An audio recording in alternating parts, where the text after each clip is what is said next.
আসসালামু আলাইকুম। এবিসি স্কুলের পক্ষ থেকে আপনাদের সবাইকে স্বাগতম। আশা করি আপনারা সবাই ভালো আছেন।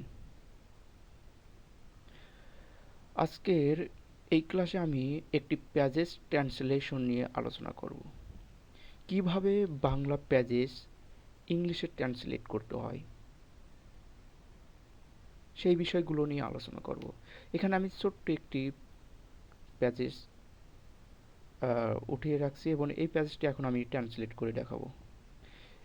একটি প্যাজেস যখন ট্রান্সলেট করবেন তখন ওই প্যাজেসটি সম্পূর্ণ ভালোভাবে বাংলাটি পড়ে নেবেন এবং প্রত্যেকটা সেন্টেন্সের প্রত্যেকটা বাক্যের প্রথমে যে বিষয়টি খেয়াল করতে হবে যে ওই সেন্টেন্স ওই বাক্যের সাবজেক্ট কোনটি, তারপরে মেইন ভার্বটি আইডেন্টিফাই করতে হবে, তারপরে বিস্তারিতভাবে যে যে বিষয়গুলো আছে কমপ্লিমেন্ট, তারপর অবজেক্ট, এই বিষয়গুলো নিয়ে সেন্টেন্সটিকে পরিপূর্ণ করতে হবে।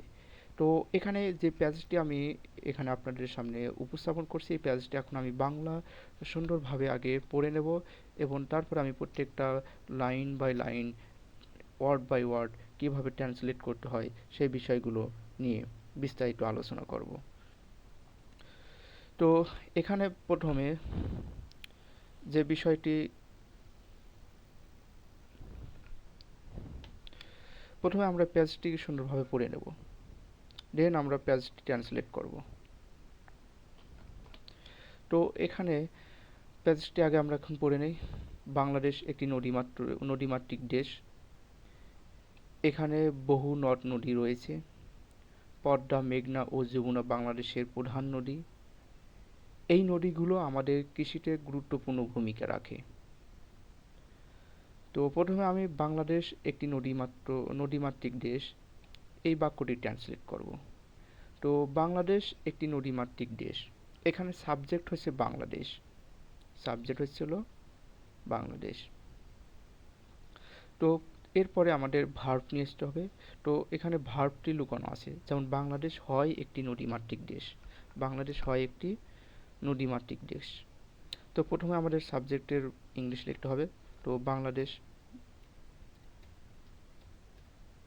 বাংলাদেশ হয় ইজ একটি নদীমাতৃক দেশ।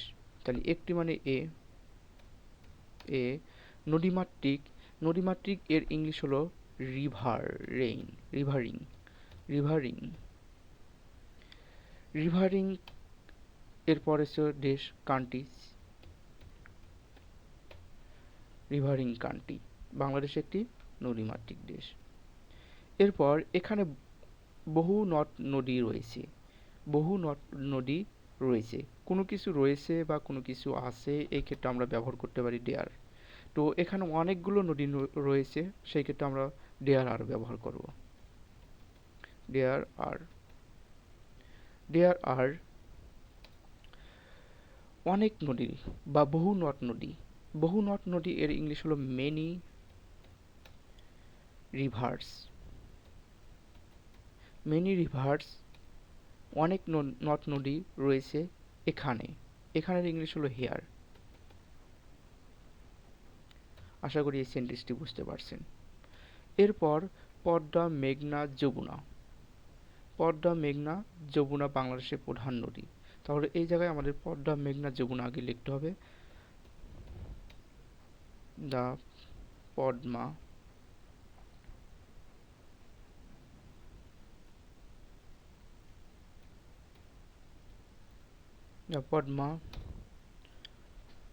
মেঘনা,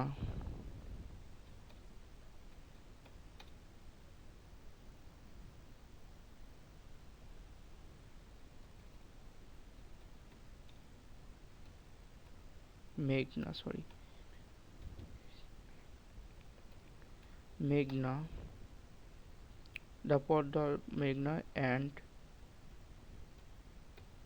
যমুনা,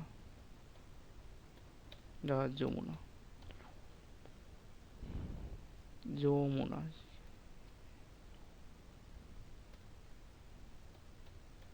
the Podda, the মেঘনা and the যমুনা।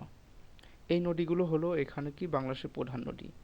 তাহলে এখানে হয় কটাটি লুকানো আছে, তাহলে এখানে আমাদের লিখতে হবে আর, যেহেতু অনেকগুলো নদী, 3টা নদী এক করতে বলেছে, যদি একটি নদী হতো তাহলে ইস, তাহলে এখানে 3টা নদী হওয়ার কারণে এখানে আর ব্যবহার করতে হবে।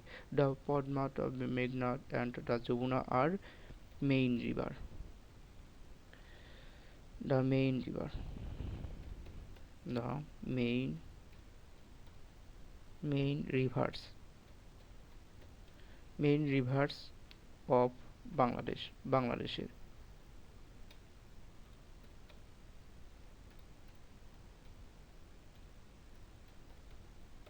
বাংলাদেশ, বাংলাদেশের প্রধান নদী এগুলো। তো আশা করি এই সেন্টেন্সটি বুঝতে পারছেন যে পদ্মা, মেঘনা, যমুনা বাংলাদেশের প্রধান নদী। তাহলে এর ইংলিশ হবে দ্য পদ্মা, দ্য মেঘনা অ্যান্ড দ্য যমুনা আর the main rivers of Bangladesh.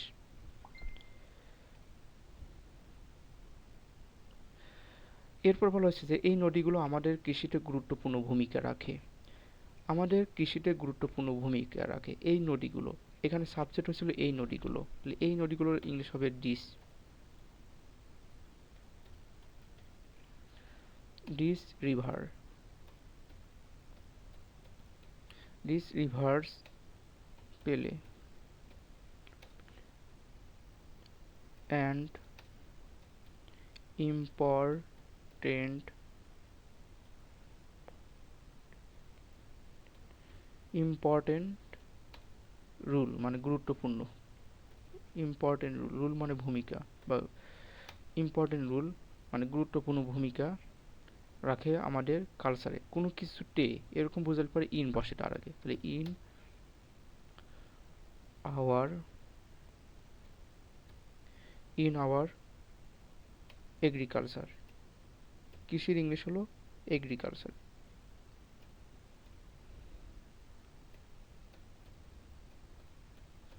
Agriculture. আশা করি সেন্টেন্সটি বুঝতে পারছেন যে এই নদীগুলো আমাদের কৃষিতে গুরুত্বপূর্ণ ভূমিকা রাখে। তাহলে এর ইংলিশ হবে ডিস রিভার্স, মানে এই নদীগুলো, প্লে মানে ভূমিকা রাখে, প্লে মানে কোনো কিছু রাখা বা পালন করা, অ্যান ইম্পর্টেন্ট রুল মানে গুরুত্বপূর্ণ ভূমিকা রাখে আমাদের কৃষিতে, তাহলে ইন আওয়ার এগ্রিকালচার। তো এইভাবে আপনারা চাইলে প্যাসেজগুলো ট্রান্সলেট করতে পারেন। তো যত বেশি প্যাসেজ ট্রান্সলেট করতে পারবেন ততটা তাড়াতাড়ি তত ভালো আপনারা ফ্রি হ্যান্ডে উন্নত করতে পারবেন। তো যদি ভিডিওটি ভালো লাগে তাহলে অবশ্যই লাইক, কমেন্ট, শেয়ার করে সাথে থাকবেন। আর সম্পূর্ণ ভিডিওটি দেখার জন্য থ্যাঙ্কস আ লট।